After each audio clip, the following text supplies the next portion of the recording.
Welcome back. आप देख रहे हैं हमारी एक्सक्लूसिव बातचीत, बेबाक बातचीत अमर सिंह साहब के साथ। अमर सिंह साहब, ये दूसरा दौर है जी जी जी। एक सवाल मेरा आप सुन लीजिए, फिर उसके बाद आप कह दीजिएगा। राजेंद्र चौधरी कहते हैं कि प्रधानमंत्री और अमित शाह आतंकवादी है। अखिलेश यादव खुद कह रहे हैं कि अमिताभ बच्चन गुजरात के गधों का प्रचार बंद कर दे। पहले सुनिए राजेंद्र चौधरी के बारे में जी। दिल्ली पुलिस की क्राइम ब्रांच के डीसीपी भीषम सिंह, नाम ले रहा हूं, उनसे पूछिए ये अजमत कौन है, तिहाड़ जेल में बंद है। ये अजमत आजम खान के लगते जिगर समाजवादी पार्टी का राज्यसभा का सांसद मुनव्वर सलीम का निजी सचिव है। उनके घर से पकड़ा गया और पाकिस्तान दूतावास को भारत की गंभीर खबरें सदियों से दे रहा था। एनआईए को मालूम है, भीषम सिंह को मालूम है, दिल्ली पुलिस की क्राइम ब्रांच को मालूम है। रोज रोज भाषण देने वाले नरेंद्र मोदी से मैं कहता हूं, ये मुनव्वर सलीम और आजम खान बाहर कैसे घूम रहे हैं। नाम लेके बोल रहा हूं, चुनौती देकर, विनम्रता के साथ। तिहाड़ जेल में अजमत बंद है। एनआईए पकड़ के सवाल करे, पूछे मुनव्वर सलीम के घर में उनके निजी सचिव रहकर तुमने पाकिस्तान के साथ जासूसी क्यों की? हमारे जवान मर रहे हैं, अजमत जेल में दामाद बनकर रोटियां खा रहा है, मुनव्वर सलीम राज्यसभा में झंडे लहरा रहे हैं। राजेंद्र चौधरी अजमत की बात कर, राजेंद्र चौधरी अपने एमपी मुनव्वर सलीम की बात कर, राजेंद्र चौधरी आजम खान की बात कर, जो भारत माता को डांट और कश्मीर को पाकिस्तान कहता है। सबसे बड़ा आतंकवादी तू है, तेरे लोग हैं जो पाकिस्तान के जासूसों को अपने घर में पनाह देते। पर राजेंद्र चौधरी अखिलेश यादव के अखिलेश यादव के बेहद करीबी हैं। अंदाजा लगा लो यार, ताल से ताल मिला ले, तार से तार जोड़ ले। अखिलेश यादव खुद कह रहे हैं कि अमिताभ बच्चन गुजरात के गधों का प्रचार बंद करें। इस बयान को आप कैसे देखते हैं? प्रतीकात्मक रूप से प्रधानमंत्री को जो कह रहे हैं मैं नहीं कहूंगा, लेकिन एक चीज मैं बता दूं, किसी बड़े आदमी को आप गाली दोगे ना, फिर आप कहोगे मैं बीजेपी का दल्ला हूं। प्रधानमंत्री आरएसएस का नहीं होता, बीजेपी का नहीं होता, देश का होता है। इन बच्चों के वोट से उसका निर्वाचन होता है। जब मैं इनकी उम्र का था, प्रधानमंत्री लाल बहादुर शास्त्री थे। देश में खाना नहीं था, अमेरिका से गेहूं आ रहा था। एक दिन रो के कहे, भाई और बहनों गेहूं नहीं है, अमेरिका से लाना पड़ रहा है, आप तो कृपा करके सोमवार को खाना बंद कर दीजिए। हमारे घर में सोमवार को चूल्हा जलना बंद हो गया। प्रधानमंत्री है नरेंद्र मोदी, कांग्रेस न माने, मुलायम सिंह न माने, अखिलेश यादव न माने, लेकिन प्रधानमंत्री तो रहेंगे अभी 2.5 साल हैं, और उसके बाद भी अगर ये चाहेंगे तो रहेंगे। उन्होंने भी रो के कहा, भाई और बहनों काली अर्थव्यवस्था चल रही है। मैंने वीआरएस की स्कीम निकाली और कहा काला धन दे के सफेद कर लो। पैसे नहीं आए तो कहे खून के आंसू रुलाऊंगा। नोटबंदी कर दिया और कहा कि 50 दिन का समय दे दो, 50 दिन में सब सही हो जाएगा। लाखों करोड़ रुपया जो काला धन बाहर था, काला बाजारियों के मुंह में उंगली में हाथ डाल करके निकाल करके बैंकों में जमा कर दिया। अब मैं इस जनता से पूछता हूं, 50 दिन तक अगर प्रधानमंत्री ने सहने के लिए कहा, तो सहने के बाद क्या आज वो हालत है जो पहले थी? क्या आज आप उतने दुखी हैं जितना पहले थे? और नोटबंदी क्या गलत थी? आप बताइए, हाँ या ना में जोर से बोलिए, गलत थी? ये जनता की आवाज है, ये आने वाले कल की आवाज है। ये अखिलेश यादव जो नरेंद्र मोदी को चाहे गधा कह ले और चाहे राजेंद्र चौधरी आतंकवादी कह ले, ये आने वाले कल की आवाज है, आगाज है। और कल की आवाज 11 तारीख को ऐसे गूंजेगी कि जिसने नरेंद्र मोदी को गर्दभ कहा है, और इसका जवाब तो वो देंगे अमिताभ बच्चन, जिनकी पत्नी लहरा के, बलखा के, इठला के, अखिलेश यादव की पत्नी के बगल में खड़े होकर के खूब लिपस्टिक लगा के, गालों में रूज लगा के कहती हैं confusion, no confusion, no mistake, only cycle, only Akhilesh.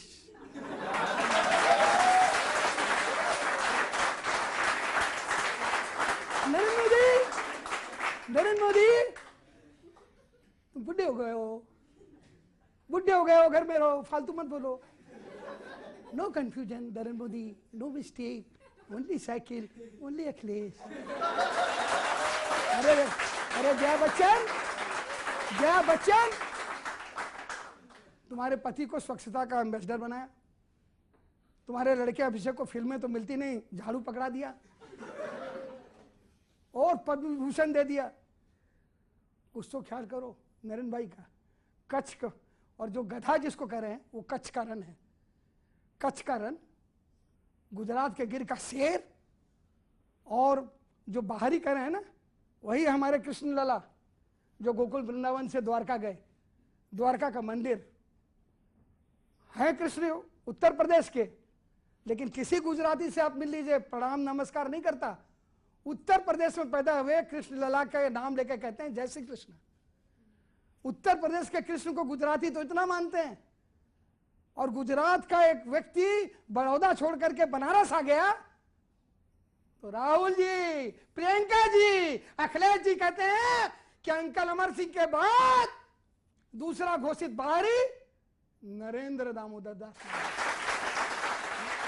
चलिए अब जनता सुनिए, बुढ़ा कहती है ना जया बच्चन, और अमिताभ बच्चन कहते हैं मैं अभी बहुत जवान हूं, इसलिए उन्होंने एक फिल्म भी बना दी, बुढ़ा होगा तेरा बाप। मैं आपको, क्योंकि अमिताभ बच्चन तो आपके बड़े करीबी रहे हैं, हालांकि अब उतने करीबी नहीं है, पहले तो बहुत करीबी रहे हैं, तो अमिताभ बच्चन के बारे में जो बोला गया अखिलेश यादव द्वारा, आपको उसका दुख है? उनको तो सलाह दी गई। अमिताभ बच्चन को नहीं कहा उन्होंने, उनका बयान सुनिए, गधा दिखाया। और अखिलेश यादव कह रहे हैं, मैं नहीं कह रहा हूं, कोट एक समय से, मैं अखिलेश यादव जो कह रहे हैं वही कह रहा हूं। अब बताओ, गधों का प्रचार होगा गुजरात में, गधों का प्रचार, सदी के महान गधे का प्रचार कर रहे हैं। यह गधा शहर का नहीं, गांव का गधा है। यह गधा लंबी सोच में नहीं रहता, ये बड़ी तेज गति से दौड़ता है, ये नहाता नहीं है फिर भी साफ सुथरा दिखता है। इस गधे का प्रचार मत करिए। वो परिप्रेक्ष्य नहीं बता रहे हैं कि कच्छ के रण के गधों का प्रचार कर रहे हैं, गधों भी नहीं बोल रहे हैं, गधा कह रहे हैं, और गुजरात का गधा कह रहे हैं। समझने वाले समझ रहे हैं, ना समझे वो अनाड़ी है। वेलकम बैक, आप देख रहे हैं अमर सिंह से हमारी बेहद खास बातचीत, और अब जनता के सवाल हैं। यहां पर हमारे साथ एक युवा हैं, वो एक सवाल पूछना चाहती है अमर सिंह साहब से। क्या सवाल है आपका, बताइए। देश की राजनीति में सर, देश की राजनीति में अखिलेश यादव को औरंगजेब कहा जाता है, क्यों? देखिए, ये एक ऐसा सवाल है जिस पर अखिलेश हमसे बहुत नाराज हुए। उन्होंने कहा कि अमर सिंह ने टाइम्स ऑफ इंडिया में ये छपवा दिया, लेकिन मैंने नहीं छपवाया, और आप कह रही हैं उनको औरंगजेब। औरंगजेब ने अपने बाप शाहजहां को आगरा के लाल किला में बंद कर दिया, अपने भाई तारा सिकों को मरवा डाला सत्ता के लिए। तो जो भी लड़का अपनी कुर्सी के लिए बाप को हटा दे, जो भी लड़का अपनी कुर्सी के लिए चाचा को हटा दे, ये उत्तर प्रदेश है, यहाँ राम की पूजा क्यों होती है? क्योंकि राम का राज तिलक हो रहा था, और राम तापस भेष विशेष उदासी 14 बरस राम बनवासी, पिता की आज्ञा मान करके चले गए। श्रवण कुमार को लोग क्यों मानते हैं? तीर्थ यात्रा करने के लिए माता पिता को कंधे पर लेकर के रहे चले। भीष्म पितामह को क्यों मानते हैं? पिता की इच्छा की पूर्ति करने के लिए जीवन भर अविवाहित रहने की बात कहे। तो जिस देश में राम को भगवान माना गया इसलिए कि वो पिता के भक्त हैं, गुरु के भक्त हैं, वहां पर अगर पिता का कोई विरोध करेगा तो निश्चित रूप से अखबार वाले भी लिखेंगे, और आप ऐसी लड़कियां भी। हाँ, नाम तो आपका ही आया था इसके लिए। नहीं, मेरा कोई इसमें हाथ नहीं।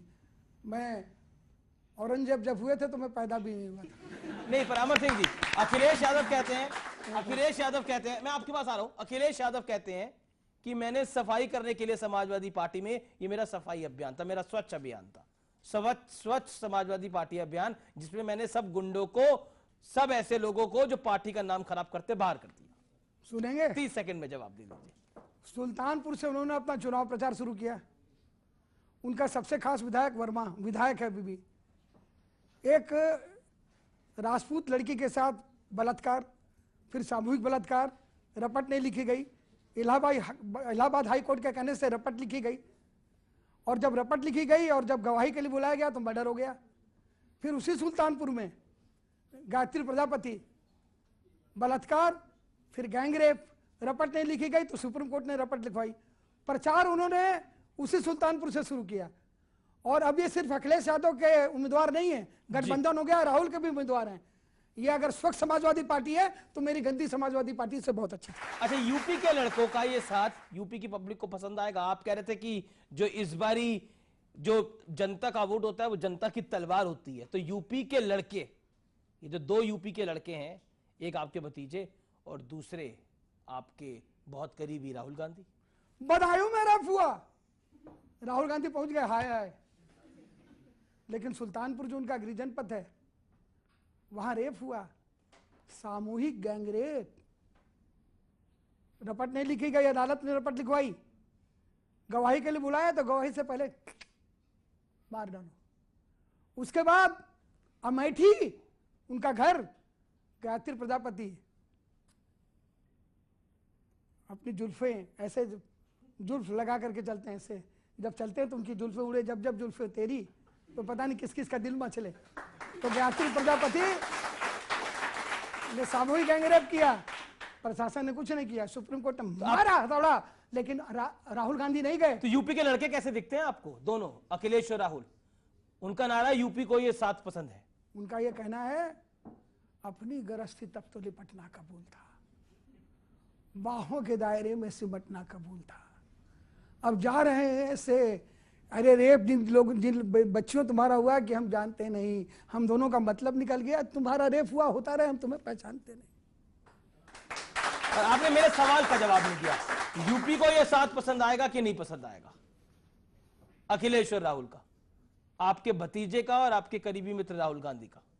ये कहते हैं 300 सीट बनेगी, मैं तो उनको आशीर्वाद देता हूँ यशस्वी भाव, विजय भाव का आशीर्वाद नहीं देता। खूब टीवी में दिखाई दें, खूब कार्टून बने, ए दोस्ती हम नहीं छोड़ेंगे, जी तोड़ेंगे दिल तेरा, तेरा साथ भी चुनाव के बाद छोड़ेंगे। आप कह रहे मतलब ये गठबंधन आने वाला नहीं है आप? चलिए मैं आपसे इस सवाल के ऊपर आऊंगा कि अमर सिंह की भविष्यवाणी क्या होगी उत्तर प्रदेश चुनाव पर, मैं इस सवाल पर आपके पास आऊंगा, लेकिन एक और सवाल जनता के बीच से। सर आप पूर्वांचल से हैं, क्या पूर्वांचल का सही विकास हुआ है, इसके बारे में आप कुछ कहेंगे? हाँ ये सही है। पूर्वांचल में एक जगह है मिर्जापुर के पास सोनभद्र, वहाँ बिजली बनती है और वो बिजली पूरे उत्तर प्रदेश को के काम आती है, लेकिन पूर्वांचल अंधेरे में डूबा रहता है। जब मायावती होती हैं तो वो बिजली जलती है गाजियाबाद में उनके गांव में, जब नेताजी होते हैं, अखिलेश जी होते हैं तो बिजली जलती है सफाई में, लेकिन पूर्वांचल में अंधेरा रहता है। पूर्वांचल का आदमी मुंबई में टैक्सी चलाता है और राज ठाकरे की लात खाता है।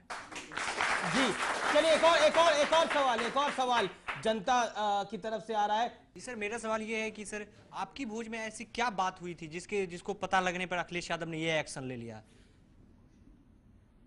आपकी क्या बात हुई जिससे अखिलेश यादव इतना नाराज हो गए, बोले कि मुझे अमर सिंह नहीं पसंद? बिल्कुल नहीं पसंद है, क्योंकि उनको उनका बाप पसंद नहीं। कुछ तो बात हुई होगी ना आपकी कुछ भोज बात में नहीं ऐसी हुई। कुछ? अंग्रेजी थोड़ी बहुत जानते होंगे। जी। Enemies are enemies okay and friends are jealous. दुश्मन तो दुश्मन होता है जी, जो दोस्त होता है वो जलता है।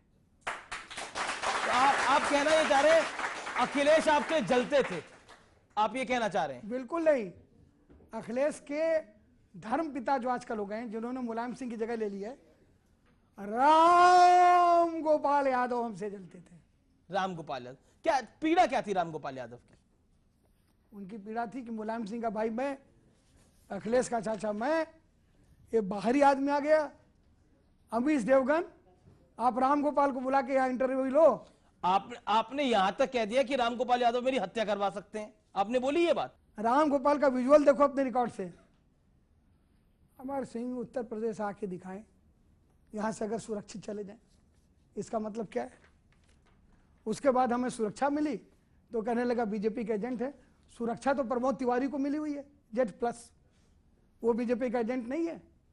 और सुरक्षा मुझे मनमोहन सिंह और सोनिया गांधी ने दी हुई है, बल्कि मेरी सुरक्षा बीजेपी ने हटा ली थी। मुझे उत्तर प्रदेश के पुलिस की सुरक्षा मिली हुई थी, और हमारे को जो सोनिया जी और मनमोहन सिंह ने सुरक्षा दी थी वो CISF की दी थी, जो अभी मेरे साथ चल रहे हैं। जब रामगोपाल प्रदेश का मालिक है, मुख्यमंत्री का नया धर्म पिता है, और वो कह रहा अमर सिंह उत्तर प्रदेश आओ, सुरक्षित चले जाना, तो बताना विजुअल है। तब स्थानीय पुलिस ही मुझे गोली मार दे तो तब केंद्र ने मुझे सुरक्षा उनकी धमकी पर IB के इनपुट पर दी। जी, मैं एक आपसे, अब क्योंकि ये उत्तर प्रदेश का सबसे बड़ा दंगल चल रहा है, इस दंगल में अमर सिंह कहां खड़े होते हैं, और दूसरा बड़ा सवाल किसको आगे देखते हैं इस लड़ाई के अंदर? 3 राउंड का चुनाव हो चुका है। इस दंगल में पहले भी मैं कह चुका हूं, पहले जमाने में राजशाही थी, और राजशाही में भुजाएं, और भुजाओं में जो तलवार होती थी वह निर्णायक होती थी। अब राजशाही की जगह लोकशाही है, और लोकशाही में तलवार की शक्ल उस बटन ने ले ली है। अपनी बटन राष्ट्रवादी ताकतों को के पक्ष में दबाएं। आपको क्या लगता है कौन उत्तर प्रदेश में कौन बाजी मार रहा है?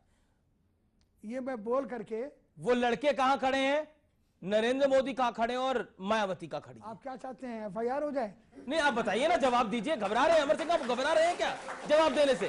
पहली बार लग रहा है आप घबरा रहे हैं जवाब देने से। पहली बार लग रहा है कि आपने कानून का अध्ययन नहीं किया। नहीं, आप सवाल अभी मैं तो पूछ रहा हूं, आपको कौन ऊपर दिखता है? नहीं, सुनिए, बताइए। किसी अखबार के पोर्टल वाले ने लिख दिया था, उन्हें कौन ऊपर लगता है। FIR होकर के अंदर हो गया अखिलेश यादव मुख्यमंत्री। चलिए, अखिलेश यादव चुनाव कैसा लड़ रहे हैं, इस सवाल का जवाब दे दीजिए। सब चुनाव अच्छा लड़ रहे हैं जी, सब चुनाव अच्छा लड़ रहे हैं। देखिए, मुझे आप घेर नहीं पाएंगे, इस क्षेत्र का मैं पुराना महारथी हूँ। उत्तर प्रदेश में विकास का मुद्दा हावी नहीं है, तुष्टीकरण ध्रुवीकरण का मुद्दा हावी है।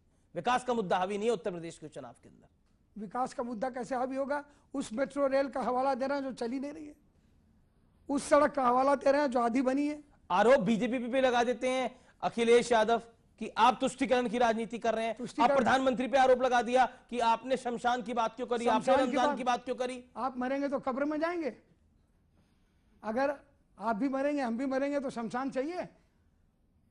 प्रधानमंत्री ने कहा शमशान और कब्रिस्तान दोनों चाहिए, मस्जिद भी चाहिए, मंदिर भी चाहिए।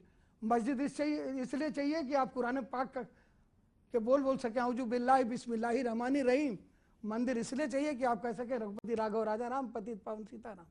शमशान इसलिए चाहिए ताकि आपके पार्थिव शरीर को जलाया जा सके, और कब्रिस्तान इसलिए चाहिए कि ताकि दफनाया जा सके।